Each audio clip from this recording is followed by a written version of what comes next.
Hello guys, আর একটা video নিয়ে চলে এসেছি। আজ হচ্ছে সানডে ছিল, তো ঘুরতে বেরিয়ে পড়েছিলাম।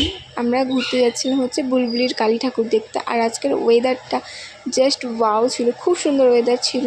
আর এই মন্দিরটা কে কে চিনো অবশ্যই কমেন্ট করে জানো। আর যাওয়ার পথে খিদা পেয়ে গেছিলো রাস্তার মধ্যে, তো আর কি এখানে আমরা সবাই মিলে খাওয়া দাওয়া করছিলাম। দেন আমরা মেলাতে পৌঁছেও যাই। আর বিকেলের টাইমে গেছিলাম বলে মেলাটা বেশ ফাঁকা ফাঁকা ছিল, বেশ শান্তিতে ঘুরতে পেরেছি, কারণ ভিড়ের মধ্যে মেলা একদমই ঘুরতে ভালো লাগে না।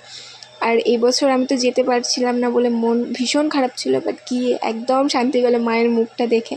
আর এখানে টিপ পরে একটু আমি নিজের মুখটা দেখিয়ে দিচ্ছিলাম যে আমাকে দেখতে কেমন লাগছে ঠিক। দেন মেলার ভিতর ঢুকে দেখি ভীষণ পরিমাণে কাদা, মানে এতটা পরিমাণ কাদা বৃষ্টির জন্য হয়তো কি বলবো, পা পিছলে পড়তে পড়তে কতবার বেঁচেছি তার নাই ঠিক। দিয়ে মেলা টেলা ঘুরিয়ে বেরিয়ে পড়লাম। দেন সোজা চলে গেছিলাম ডিস্কো মোড়ে চা খেতে। বাইরে বেরোবো আবার চা খাবো না, এটা হতেই পারে না। তো এখানে আমার বান্ধবীর হাতে গরম লাগছিলো, তো এটাই বলছিলো যে ফোনটাকে ট্রে বানিয়ে নিয়েছি। আমি বললাম বেশ ভালো, তো ভালো করেছিস, ট্রে বানিয়ে নিয়েছিস। আর আমি হাতেই ধরেছিলাম। তো আজকের ভিডিওটা এই পর্যন্তই থাকলো, আবার দেখা হচ্ছে নেক্সট ভিডিওতে। টাটা।